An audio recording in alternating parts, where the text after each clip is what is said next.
రాజు అయితే మాణిక్యాన్ని కలుస్తూ ఉంటాడు. మాణిక్యం, నీకు దండం పెడతాను, నీ దగ్గర ఉన్న సాక్ష్యాన్ని నాకు ఇస్తే నా భార్యని నిర్దోషిగా నేను విడిపించుకుంటాను అని చెప్పేసి అయితే మాణిక్యాన్ని చాలా రిక్వెస్ట్ చేస్తూ ఉంటాడు. నేను ఎలా నమ్మాలి అన్నట్లుగా మాణిక్యం అలా చూసేసరికి, నాకు అంతకన్నా ఆధారం ఇంకొకటి లేదు మాణిక్యం, దయచేసి నన్ను నమ్ము, కావాలంటే నీ కాలు పట్టుకుంటాను అని చెప్పేసి దేవ అయితే కాలు మీద పడ్డానికి రెడీ అవుతూ ఉంటాడు. అది చూసి మాణిక్యం, ఖచ్చితంగా నేను నిన్ను నమ్ముతాను, ఎందుకంటే నాకు తెలిసిన బాలరాజు కాలు చేతులు విరగొట్టేవాడే కానీ కాలు మీద పడేవాడు కాదు, కాబట్టి నువ్వు మారావని నేను ఖచ్చితంగా నమ్ముతాను, నీ భార్యను నువ్వు విడిపించుకుంటావని నాకు ఖచ్చితంగా నమ్మకం వచ్చింది, కానీ నువ్వు మారడమే కాదు ఆ దేవాన్ని జైల్లో పెడతానంటేనే ఇస్తాను అని అంటూ ఉంటాడు. ఖచ్చితంగా నేను ఆ ఆధారాన్ని అందులో చూపించి దేవాన్ని జైల్లో పెడతాను, జైలుకి వెళ్ళాక నీకు ఆ శుభవార్త కూడా చెప్తాను అని చెప్పేసి బాలరాజు అంటూ ఉంటాడు.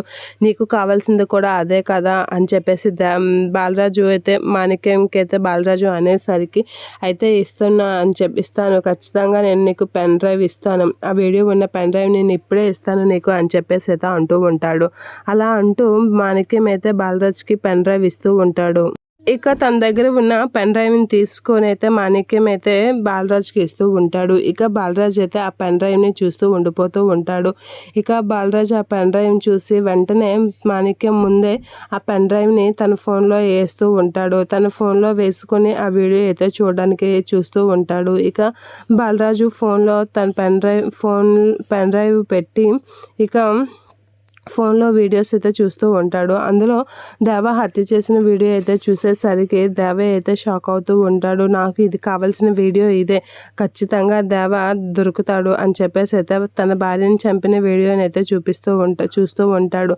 థ్యాంక్స్ మాణిక్యం, నీ మేలు నేను ఎప్పటికీ మర్చిపోలేను అని అనేసరికి, ఎందుకు మర్చిపోలేవు, నా మేలు ఎప్పటికీ తీర్చుకోలేను అని బాలరాజు అనేసరికి, నా మేలు నువ్వు ఇప్పుడే తీర్చుకోగలవు అని చెప్పేసి అంటూ ఉంటాడు మాణిక్యం. అలా అనేసరికి బాలరాజు షాక్ అవుతూ ఉంటాడు.